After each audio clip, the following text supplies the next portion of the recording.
Para economizar tiempo vamos a presentar al doctor Mauricio Gómez Gutiérrez, que nos va a hablar sobre el tema de topología de las intersecciones de cuádricas, y pues le agradecemos su participación. Entonces, pues adelante.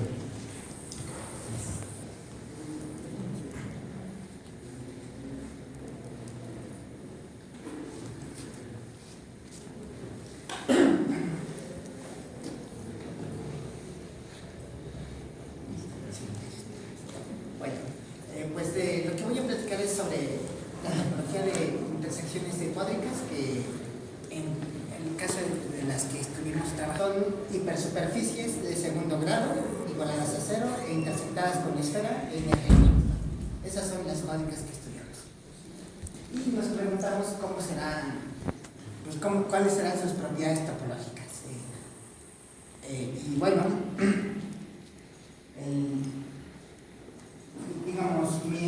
sobre este tema fue sobre el que hice mi tesis de doctorado, y el punto de partida fue algunos artículos de Santiago. Él abordó sobre todo el caso diagonal y yo hice un aporte en el caso no diagonal, no simultáneamente diagonalizado. Entonces, pues vamos empezando. Agarramos primero el caso más sencillo, cuando es el caso que ya están dos simultáneamente diagonalizados. Y digamos que si nos fijáramos en los coeficientes A1 de 1 es un punto en el plano que podemos imaginar, A2 de 2 otro punto, A3 de 3 un tercer punto, así tenemos varios puntos en el plano. Bueno, resulta que la topología de la variedad que va a salir depende de cómo estén acomodados, distribuidos esos puntos en el plano. Entonces, ¿podrías aclararnos a los estudiantes qué es la topología? ¿A qué te refieres con la topología? Me refiero, en una primera aproximación son propiedades geométricas, pero no propiedades de distancias o de ángulos, sino, por ejemplo, la propiedad de ser conexa, por ejemplo, de una sola pieza o si es de muchas piezas. Otra propiedad es, por ejemplo, si tiene, por decirlo así, hoyos. Por ejemplo, una dona se puede atravesar, es de una pieza pero tiene un agujero. Y ese tipo de agujero sería diferente al de una esfera, que también, si estuviera hueca, también podría hablarse de que está hueca, pero no es el mismo tipo de hoyo, porque en un caso lo podemos atravesar con una recta y en el otro caso no. Entonces por decirlo intuitivamente, son diferentes tipos de hoyos de diferentes dimensiones. Y queremos saber cuántos tiene y de qué dimensiones. Digamos, a un primer nivel, esas son propiedades topológicas. Otra forma de decirlo es propiedades que no cambien bajo transformaciones continuas. O sea, podemos deformarla, pero no pegar ni cortar. Si no podemos cortar, se va a conservar el número de piezas. Si no, podemos pegar también. Entonces, en topología, una dona se ve topológicamente como una taza. Los dos tienen un asa, por decirlo así, pero geométricamente no son iguales, pero topológicamente son iguales. Entonces hay ciertas propiedades que se conservan bajo ese tipo de transformaciones continuas que lo van deformando, pero no lo rompen. Esas son las propiedades que vamos a estudiar. Bueno,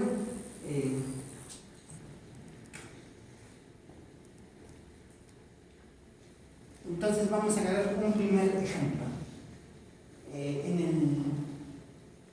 Antes de eso, aquí estoy, lo único que quiero es reacomodar la notación. Arriba lo veía como 3 ecuaciones reales, abajo lo veo como una ecuación vectorial y una ecuación real. Un pequeño acomodo. Ahora, podemos pensar que el conjunto de soluciones de la ecuación anterior se vea como la imagen inversa del cero bajo una función. En este caso sería una función que a cada punto de la esfera le asocia un punto en el plano. ¿Cuál es el punto en el plano que le asocia? Si lo veo como coordenadas, serían la primera ecuación antes igualar a 0 sería una coordenada de la imagen. Y la segunda expresión, el segundo polinomio, antes igualar a 0 sería una segunda coordenada. No los igualo a 0, los dejo variables, son puntos en el plano. Y entonces, de todos los puntos que barren el plano, quiero ver cuando le pega al 0, qué conjunto quedó. Entonces, por ejemplo, si lo veo en la notación vectorial, es una suma de... pues es una combinación lineal de esos puntos ahí. En el caso de que ahí dibujé fue el pentágono. Entonces, ¿y qué sucede con los múltiplos, con los coeficientes? Son todos positivos, son x elevados al cuadrado.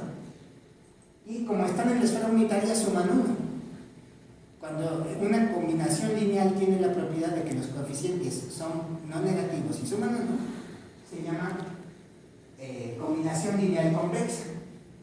Y eso quiere decir que de todos los puntos que están ahí marcados como vectores, los que van a quedar recorridos van a ser el conjunto convexo que está más pequeño que está cerrado por ellos, que sería la envoltura convexa. ¿Vamos así? Bueno, entonces, si el origen está dentro, va a tener solución. Si está afuera, no va a tener solución. Esa es como una primera idea.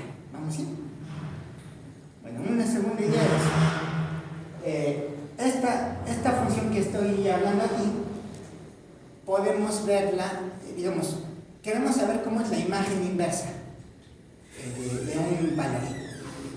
Y para saber si la imagen inversa queda un conjunto suave o no queda suave, un elemento clave es si es una imagen inversa de un valor regular o no. ¿Qué es eso de valor regular? Bueno, entonces digamos, una pregunta que para decir que realmente no solo sea vacío, sino que realmente sea algo suave, necesito responder la pregunta de los puntos críticos y de los valores críticos. Con eso será suficiente para decir si es suave.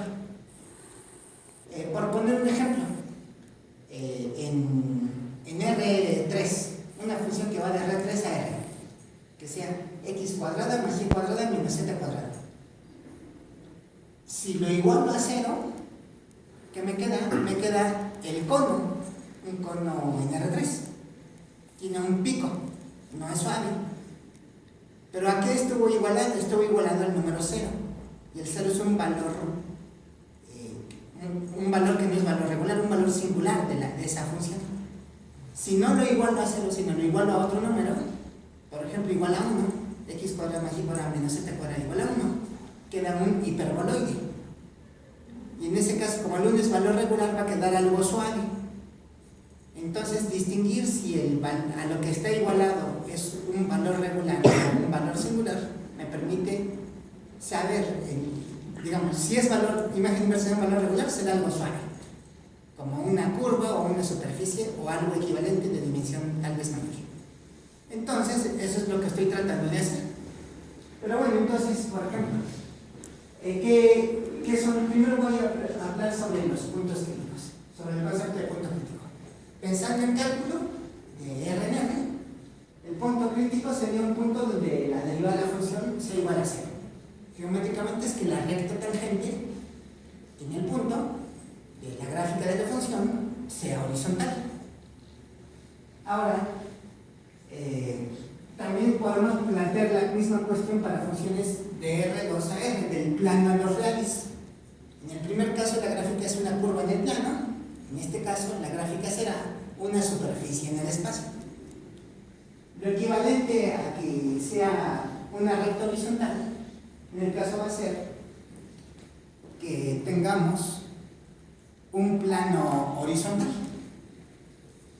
Pero vamos a tratar de generalizarlo para cosas que no son de RNR, sino de cualquier conjunto curvo a cualquier conjunto curvo, de cualquier variedad de cualquier variedad.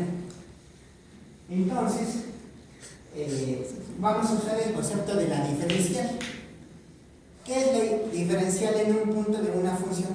Es la transformación lineal que aproxima mejor a la función cerca del punto.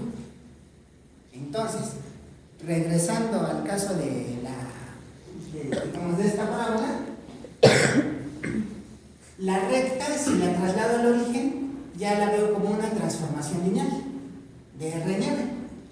Como transformación lineal, si la pendiente es cero, ya no es suprayectiva, tampoco es inyectiva. Pero digamos, a esa diferencia de si la pendiente fuera distinto de cero, barrería todo y sería inyectiva. ¿Por qué? Bueno, ¿y qué pasaría en el caso del plano?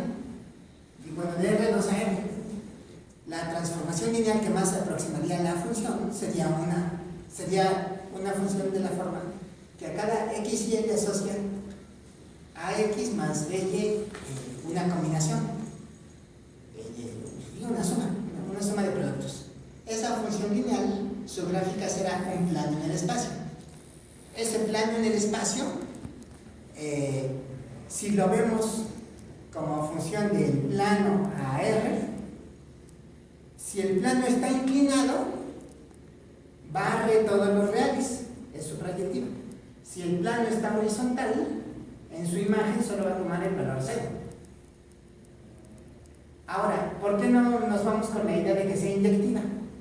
Porque un plano, bueno, una función de R2 a R no va a poder ser inyectiva. Siempre va a tener algún conjunto de ceros. Entonces, lo que nos va a dar la generalización de punto crítico es que la diferencial deje de ser suprayectiva. La diferencial va a ser en un punto, ya fijo el punto, va a ser una transformación lineal. Entonces, que esa transformación lineal no sea suprayectiva. Si no lo es, va a ser un punto crítico. Esa va a ser nuestra definición. Ahora, ¿pero qué pasa con las derivadas? La derivada de una función va a ser la matriz que corresponde a la transformación lineal. Si va de R en R, la derivada es la pendiente de la recta tangente, o sea, es un número. En el caso de que tenga algo que va de R2 a R, tengo dos números. Si era AX más BY, un número será A, otro número será B. Los dos determinarán un vector. Entonces la derivada del segundo caso sería un vector. Y en el caso general, pues va a ser una matriz. Y entonces vamos a tratar de ver cuándo la transformación deja de ser suprayectiva, pues cuando la matriz ya no tenga rango máximo. Esa va a ser la condición. Entonces, eso pasa en el dominio con los puntos críticos. En el contradominio, ¿qué va a suceder? En el contradominio, si agarro un punto crítico y me fijo en el valor correspondiente bajo la función, ese será un valor crítico. Si un valor será valor regular si no es valor crítico, o sea, si no hay ninguno en el dominio del cual sea la imagen. O sea, si su imagen inversa consta de puros puntos críticos. Esos serán los valores regulares.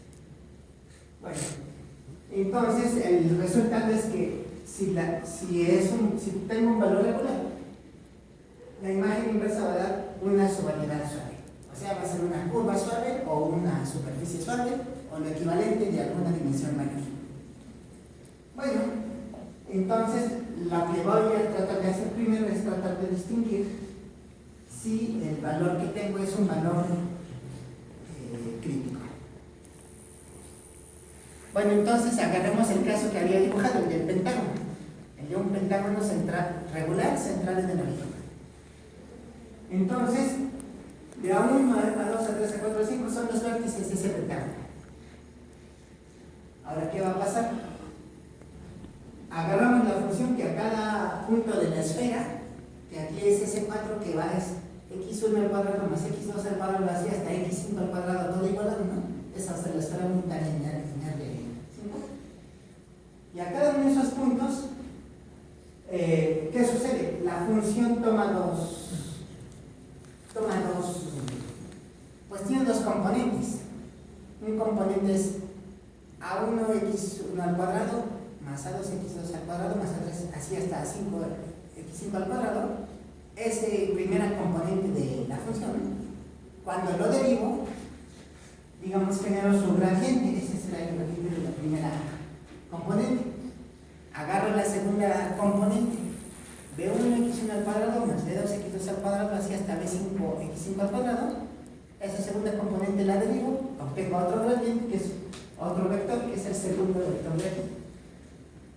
Y en el caso de que esté restringido a una superficie, que en este caso es la esfera, también debo derivar pues la función que me dio la restricción, que en este caso sería pues la de la ecuación de la esfera, la norma al cuadrado. Esta es la que estoy derivando para tener el tercer renglón de la matriz y considerar que no va de R3, de R5 a R2, sino de la esfera unitaria a R2.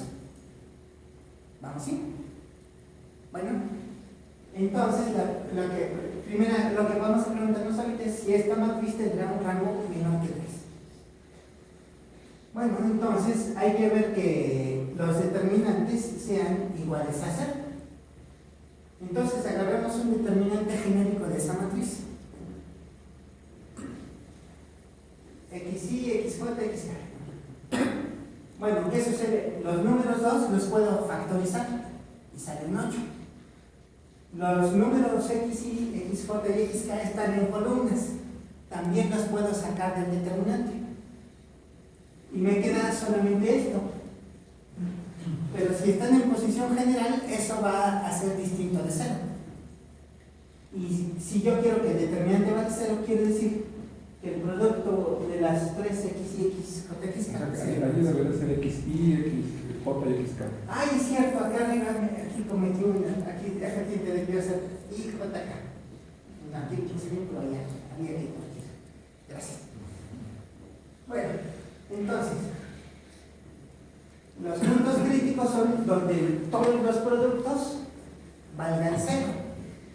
Ahora, son subconjuntos de A3 y un conjunto de 5. Calculando las combinaciones salen 10. Pero, en particular, como quiero que estén en la esfera unitaria, no pueden ser todos 0. Entonces quiero que los productos sean 0, pero no todos sean 0. ¿Cuándo se cumple? Con que 3 de las 5 sean 0, va a darse esa condición. Que todos los productos sean 0. Y al ser 3 0 me quedan 2 no 0. Esas 2 que no son 0, si estoy trabajando en la esfera unitaria, x1 hasta x5 al cuadrado sumado igual a 1. Si 3 son 0 me quedan solo 2. xu al cuadrado más xp al cuadrado igual a 1. Me quedan circunferencias. Tengo 10 circunferencias. Esas 10 circunferencias me van a dar 10 circunferencias que están adentro de la esfera unitaria, son como ecuadores, pero de dimensión más chiquita, y en los cuales los planos coordinados cortan esa esfera. Esos son los puntos críticos. ¿Vamos bien? Bueno, ¿cuál será la imagen de ellos? Pues son puntos donde esta suma vale 1 y los demás valen 0, entonces de todo solo me queda eso, pues son los segmentos que unen los vértices. Entonces, de los puntos críticos, digo de los vértices, que son los coeficientes, me fijo en las líneas, los segmentos que unen esos vértices. Y pues con esos ya tengo los puntos críticos, digo los valores críticos. Entonces, ¿qué pasó aquí? El origen no quedó atravesado por ninguno de esos segmentos, entonces el origen es un valor regular, y entonces sí estamos hablando de algo suave. Ahora, ¿de qué dimensión es esta variedad suave que estamos hablando? Pues va a ser, estamos en R5 y tenemos 3 ecuaciones, 2 cuádricas igualadas a 0 y la esfera. Entonces, de las 5 variables, fijo 3 ecuaciones, me va a quedar algo de dimensión 2. O sea, va a ser una superficie. Estamos identificando una superficie. Entonces, una pregunta es: ¿qué superficie será? Bueno, vamos a utilizar la simetría. La simetría nos va a ayudar, va a ser la clave para simplificar el trabajo. Entonces, gracias a como todo está elevado al cuadrado, puedo cambiar el signo de una coordenada y el punto sigue siendo, el nuevo punto sigue siendo solución. O sea, si agarro un punto, lo reflejo respecto a un hiperplano coordenado, el punto reflejado va a ser solución si el primero es solución. Y tengo 5 planos coordenados, hiperplanos coordenados. El x1 igual a 0 es un hiperplano bajo el reflejo. El x2 igual a 0 es otro hiperplano bajo el reflejo. Tengo 5 hiperplanos para reflejar. Entonces me salen todas estas posibilidades de cambios de signo. Y todas pertenecen a la variedad. Entonces, puedo concentrarme qué pasa cuando las coordenadas son no negativas, que es un pedazo más chiquito de la variedad. Entonces, concentrémonos en un pedazo. En el pedazo donde todas las coordenadas son positivas. Una vez que entendamos cómo está ese pedazo y cómo está pegado con los bordes, donde la reflexión se pega, luego, una vez que tengamos esto, lo reflejamos respecto a los hiperplanos y reconstruimos en él. Porque todas van a ser piezas iguales. Entonces, para entender a este pedacito, vamos a linealizarlo. ¿Qué quiero decir con esto? Bueno, es algo curvo porque está en el cuadrado. Voy a tratar de llevarlo a algo plano más simple que pueda entender. Al fin y al cabo es de dimensión 2. Bueno, para linealizarlo, a cada punto, como ya son todas las coordenadas positivas o no negativas, me puedo sacar su raíz cuadrada. Entonces, me lo va a enviar en un conjunto que tiene las mismas ecuaciones, pero sin cuadrados. Pero como son raíces positivas, ahora voy a tener desigualdades.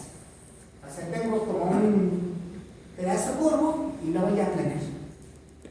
Bueno, pero este ya es digamos que las primeras 3 ecuaciones son las ecuaciones de un plano en R5, porque en R5 tengo 5 variables y en las 3 ecuaciones queda algo de dimensión 2, va a quedar un plano.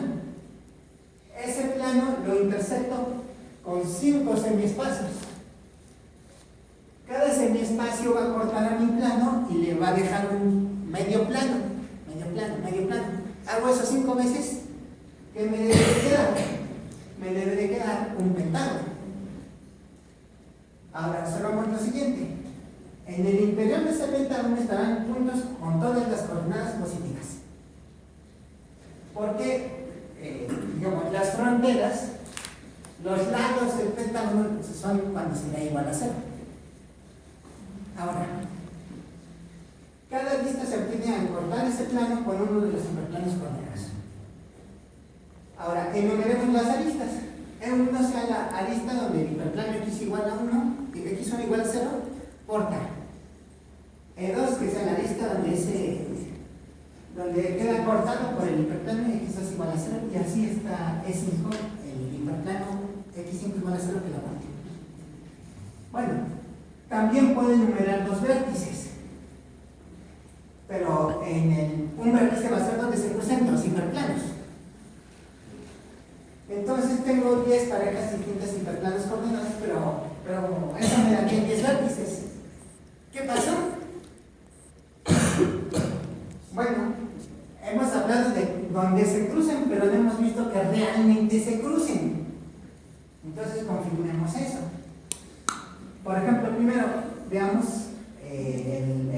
si realmente cortan los hiperplanos, porque podría ser que un hiperplano no cortara a la variedad, hiperplano coordenado, y siendo simétrica, lo que haya de un lado quede separado de lo que hay del otro lado por el hiperplano.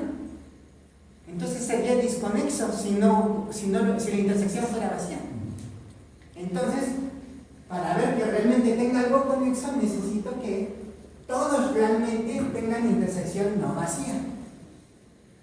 Ahora, pero eso, ¿qué querría decir? Pues recordemos de dónde salió. Tengo una ecuación vectorial, una combinación lineal de los 5 vértices, lineal convexa de los 5 vértices. pasa si uno de ellos lo hago cero? Por ejemplo, lo hago cero y sigue conteniendo al origen, sigue teniendo solución. Entonces la intersección no será vacía. Entonces efectivamente corta los 5 hiperplanos. O sea, sí es algo que va a tener 5 lados. Bueno, pero ¿qué pasa con los vértices? En los vértices necesito que haya 2 hiperplanos que corten, que intersecten, que no sea vacío. Entonces vamos a pedir que este sistema significa solución cuando hago 2 igual a 0. Pero eso no siempre tiene solución. Por ejemplo, me regreso al dígito. Si estos dos los hiciera iguales a 0, todo esto desaparece y solo queda este triángulo y quedó afuera. Entonces, por ejemplo, estos dos consecutivos A4 y A5 es una pareja cuya intersección da vacío. O sea, no debo unir la lista E4 con la lista E5. Esa no la debo unir. Tampoco la E1 con E2, tampoco E2 con E3, E3 con E4, y tampoco E5 con E1. Esas 5 no las debo. Si quito otros 2 que no estén consecutivos aquí, por ejemplo estos dos, sigue teniendo solución. Entonces, cuando no sean consecutivos, viéndolos en orden cíclico, sí va a dar un vértice, va a tener intersección no vacía. Cuando sean consecutivos en el orden cíclico, no va a dar intersección vacía. Entonces, es lo que dije. ¿Cuándo no? Cuando son las parejas consecutivas. Y esta, que queda ahí la 5, ¿no? Y entonces va a quedar de esta forma. La lista E1 no se pega con sus consecutivas, o sea, con E2 que va a estar acá, ni tampoco se va a pegar con E5, que es la otra consecutiva. La lista E2, ¿con cuál no va a estar pegada? Con E1, ni con E3. Entonces vamos brincando 2, 2, 2, 2. Y ya recorrimos las 5. Ya sabemos cómo quedaron las 5 aristas pegadas. ¿Vamos bien? Bueno, pero decíamos hace rato que la idea de obtener esta pieza es que es una pieza con la cual, si la reflejo, reconstruiré la variedad. En este caso, la superficie. Bueno, pues vamos a hacerlo. Vamos a reflejar y veamos cómo queda. Lo voy a poner así para que sea más fácil dibujar las reflexiones. Por ejemplo, primero respecto al lado igualado, la lista E2 es reflejar respecto al plano X2 igual a 0. Lo que está de este lado tiene X2 positiva, lo que tiene este lado tiene X2 negativa. Lo reflejo y como hay un lado donde vale 0, quedo pegado. ¿Vamos bien? Siguiente paso. Este lado, los dos tienen en común que es el hiperplano X3 igual a 0. Los dos tienen la coordenada X3 positiva. Voy a reflejar y voy a obtener las piezas que tengan X3 negativas.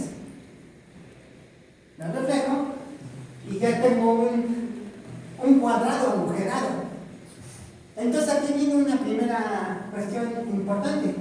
Se ha producido un hueco y una cuestión interesante en la topología es: estamos buscando el hueco. ¿Dónde está? ¿De qué dimensión es? Etcétera. Bueno, aquí ya lo encontramos. Ahora, notemos que ese hueco fue detectado por un subespacio lineal que atraviesa el origen. Mi variedad es algo que está centrado en el origen y tengo ahí algo que lo atraviesa y entonces se está detectando el hoyo. Bueno, los topólogos dirían: es un lazo no contraíble, o dirían un ciclo que no es frontero. Son dos enfoques de formalizar esa idea de que tenga agujeros, ¿no? Bueno, continuamos. Ahora vamos a reflejar respecto A1. O sea, entonces, del lado de acá y del lado de acá, tengo que la coordenada x1 vale 0. Y todos ellos tienen la coordenada x1 positiva. Entonces podríamos pensarlo más que como está ahí plano, como algo curvo, donde en los bordes vale 0, la altura es 0, y en medio tiene algo positivo. Entonces es medio cilindro agujerado. Eso es lo que tengo. Y cuando refleje, lo que está positivo va a quedar negativo. Entonces vamos a formar un cilindro con dos hoyos, el hoyo original que estaba arriba y el hoyo reflejado que está abajo. Pero esa parte curva ya es sobre la superficie, lo que la reflexión, o lo que hiciste fue una composición como en polígono, ¿no? Con cosas planas. Sí, pero digamos... Esa parte curva que estás explicando, ¿qué sería? ¿Sobre eso mismo, las cosas planas, o ya sería la imagen en la misma? No, lo que pasa es que... Está reconstruyendo. La estoy reconstruyendo, pero va a ser, desde el punto de vista continuo o de homeomorfismo, va a ser lo mismo. ¿Por qué? Por ejemplo, pensemos en la esfera, en R3. En la esfera en R3, si agarro los planos coordenados, me queda un pedazo en el lado de todas las coordenadas positivas, que es un triángulo curvo. Entonces, si es la superficie, la variedad misma. Claro que para estudiar este que está curvo, lo aplané y me quedó un triángulo. Pero si reflejo los triángulos, me va a quedar un octaedro. Pero si lo reflejo en curvo, regreso a la variedad. Ahora, el octaedro y la esfera, lo inflo y lo recupero. Entonces, ya sabemos qué dice. sí, ahorita lo que estoy haciendo es, los estoy viendo como pedazos planos para facilitarme la compresión, pero si lo inflo, o sea, si los regreso a los cuadrados, regresaré a la original, ¿no? Entonces, salvo ese detalle, estamos reconstruyendo la original. Bueno, entonces ahorita íbamos a reflejar el sonido de 0 de los dos lados. Y entonces lo que yo hice fue, digamos, lo pienso que lo reflejo aquí, pero esto se tiene que pagar. Entonces es una región así donde estos dos lados se identifican para tenerlo como cilindro. ¿Vamos bien? Bueno, entonces esto será un cilindro menos dos discos. Ahora, continuemos. Eso que hicimos respecto al lado x1 igual a 0, también lo podemos hacer respecto al lado x4 igual a 0. Toda esta región tiene la coordenada x4 positiva. Y quiero otra región que tenga la coordenada x4 negativa, que va a ser la misma, pero que ambas regiones se van a pegar donde x4 valga 0, y van a ser estos bordes. Entonces copio esto y lo pego con el otro. Pero si lo que tenía era un cilindro con dos agujeros, lo copio, tengo dos cilindros con dos agujeros cada uno y los pego a los lados del borde del cilindro. Entonces, al pegar esos dos cilindros con dos agujeros cada uno, tendremos un toro, pero con 4 agujeros. Eso es lo que está ahí representado. Tengo, si le quito los agujeros y nada más identifico de los lados, regreso al toro. Es un toro al cual le quité 4 discos. El toro menos 4 discos. Eso es lo que es. Eso, hasta ahí, y ya tenemos del original, ya reflejamos respecto a 4 lados. Solo nos falta un lado. Bueno, reflejando respecto a ese lado, generaremos otra copia y la pegaremos. Pero, digamos, entonces, si agarro el toro menos 4 discos, topológicamente puedo llevarlo a como un toro con 4, digamos, como volcanes, si quieren verlo así. La reflejo y esos 4 se pegan con otros 4 y van a formar 3 agujeros. Y los del toro original y los del otro toro van a dar otros 2. Total van a quedar 5. Es lo que traté de decir aquí, que va a quedar la superficie de género 5. Digamos, por ejemplo, cuando se habla de superficies, si son objetales, quedan caracterizadas por el género. Puede ser la esfera, que tendría género 0, puede ser el toro, la dona, digamos que tendría género 1.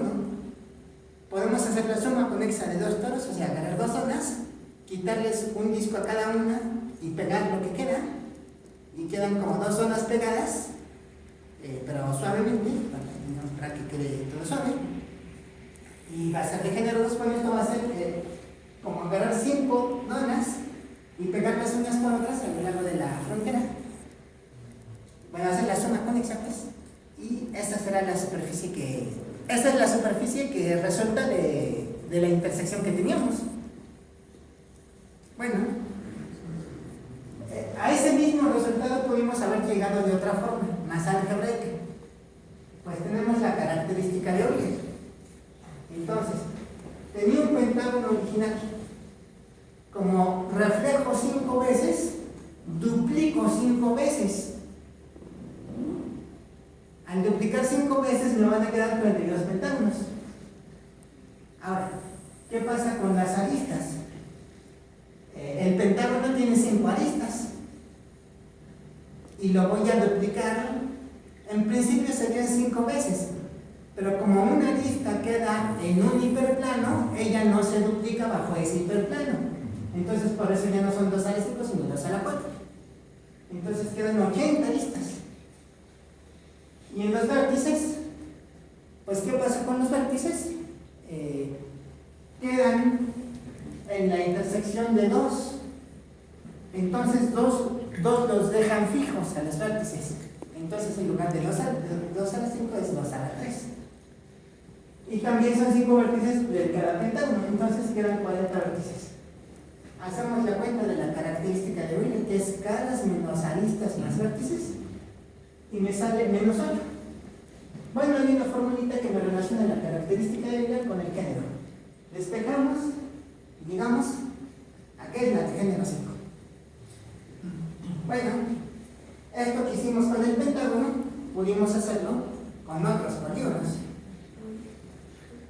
Por ejemplo, con el triángulo, hacemos la cuenta y queda la esfera, que esta la podemos ver en R3. Agarramos el triángulo, reflejamos, y armamos la esfera entera. Podemos hacer lo mismo con el cuadrado. Hacemos la cuenta y quedan el toro. Fíjense que si aquí no le hubiera quitado este pedacito, hubiéramos armado el toro. El toro estaría en R4, bajo este caso sí, porque tendríamos 4 variables. Sí. Esto sería en R4. Entonces, ¿qué proceso es este? Que me lleva de la esfera al toro y del toro a la superficie de género 5. Si continúo ese proceso, ¿qué seguirá? Bueno, en superficies no se ve tan fácil, pero en polígonos sí se ve. En polígono pasamos el triángulo al cuadrado, del cuadrado al pentágono, le estamos cortando un vértice. Bueno, y entonces, ¿qué sucede? Lo que digo es que el proceso visto en las superficies es quitarle discos y reflejar. Por ejemplo, la esfera la tenemos en R3. Cuando reflejé y me fijé en el primer hortante, tengo un triángulo curvo. Cortarle el vértice a ese triángulo curvo es de que aquí le hago un huequito, reflejo y entonces se hace un disco, el que quité. Reflejo abajo y quité 2 discos. Agarro la esfera, le quito un disco alrededor del polo norte y un disco alrededor del polo sur, ¿qué me queda? Un cilindro. Ese cilindro lo copio del otro cilindro y los pego en los bordes. Llegué al toro. ¿Y qué pasó con el? Entonces Entonces a la esfera le quito 2 discos, reflejo y pego y llego al toro. Ahora, ¿qué sucede con el toro? En el toro, lo que digo es que le quitamos 4 discos. Ahí están los 4 discos que le quitamos. ¿Y por qué se formaron 4 discos? Porque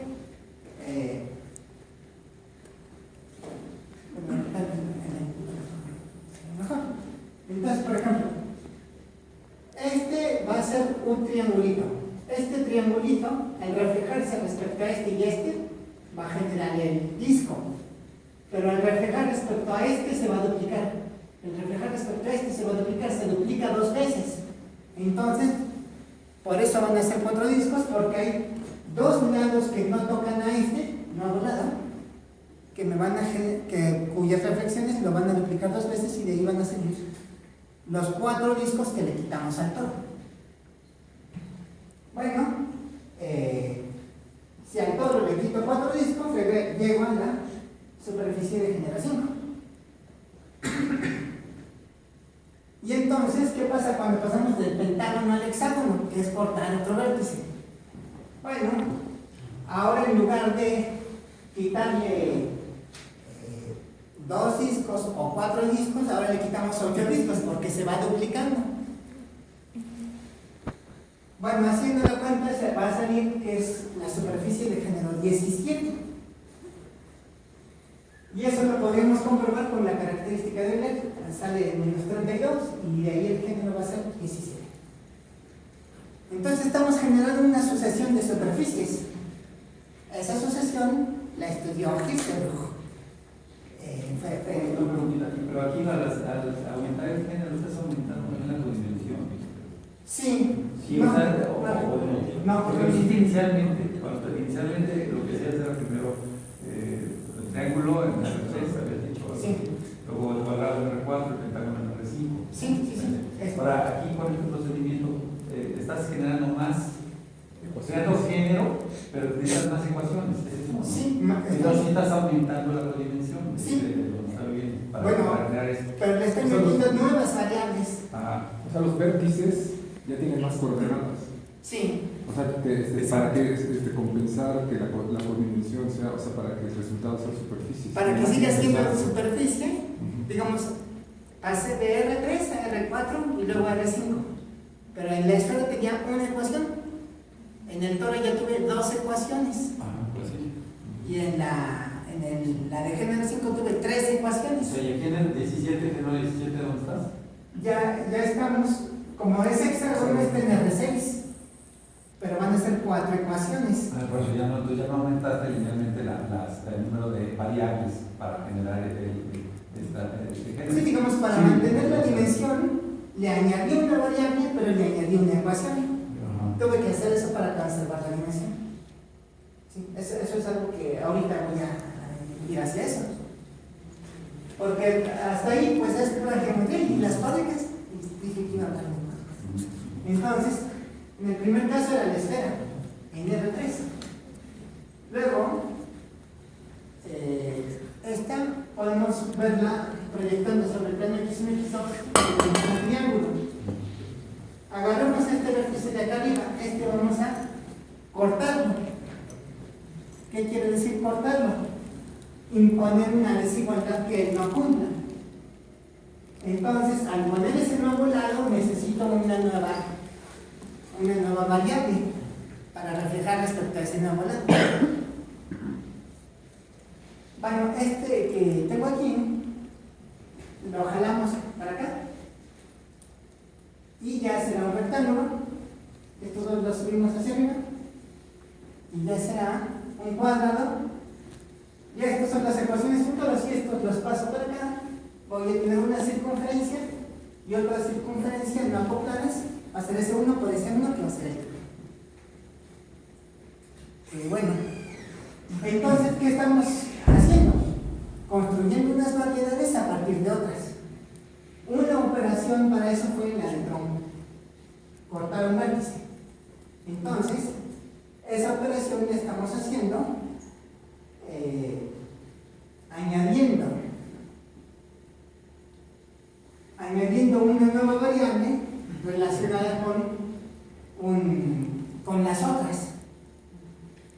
estoy añadiendo una variable nueva y una ecuación nueva que no tenía.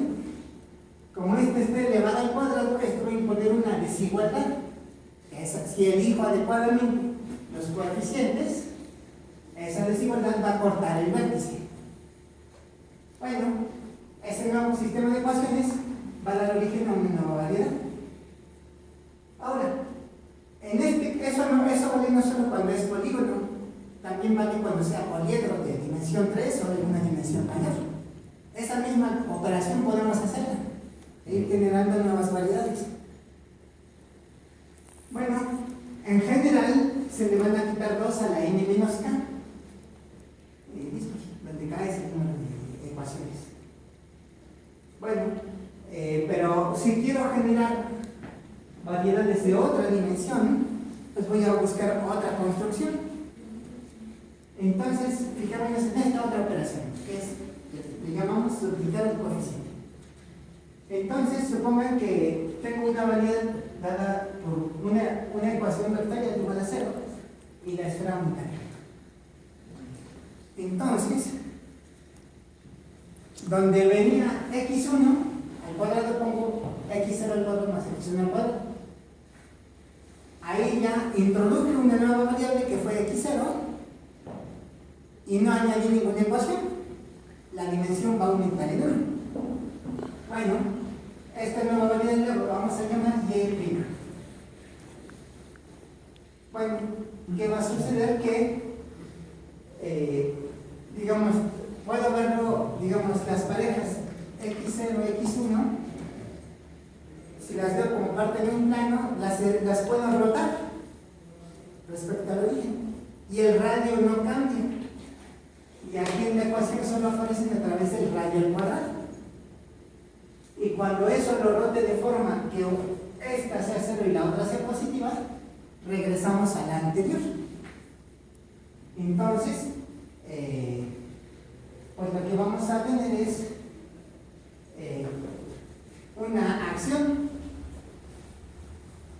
Bueno, una acción va a ser una función que a cada elemento, en este caso de los ángulos y del conjunto, le asocia a otro elemento del conjunto, con ciertas. Y eso, como ya se hicieron la una, bueno, entonces, bueno, iba a decir algo de que tiene ciertas propiedades y retracciones. Y le iba a aplicar a un ejemplo, que era el mismo que ya teníamos, el de la superficie de género 5. ¿Qué pasa si se lo aplico esa construcción a esa variedad? Tenía una superficie, ahora voy a tener una variedad de dimensión 3. ¿Qué variedad de dimensión 3? Pues va a quedar, digamos, va a aumentar la dimensión, y de hecho, en lugar de ser la suma conexa de 5 copias de S1 por S1, que es el toro, va a ser de S1 por S2. Y su politopo, en lugar de ser el pentágono, va a ser el libro pentagonal, que es agarrar un pentágono, lo giro, lo abro, les retorno sus lados y uno de los vértices. Entonces va a tener 2 triángulos y 2 cuadrados, por decirlo así, y 2 pentágonos. Ese va a ser el poliedro que va a quedar, y que si lo reflejo adecuadamente me va a dar 5 copias de S1 por S2. Y bueno, originalmente quería hablar también de lo no diagonal, pero se me acabó el tiempo. Okay. Pues agradecemos a Vinicio por...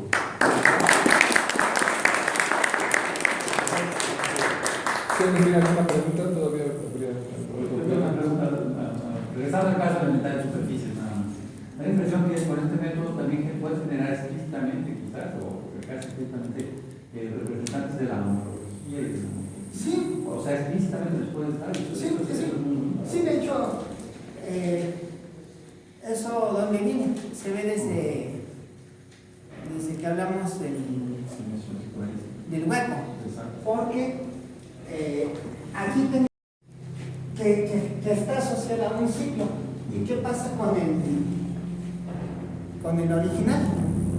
El lado, ahí era 2, 3, me parece. Sí, es el lado x2 igual a 0 y el lado x3 igual a 0 no se cruzan. Entonces aquí,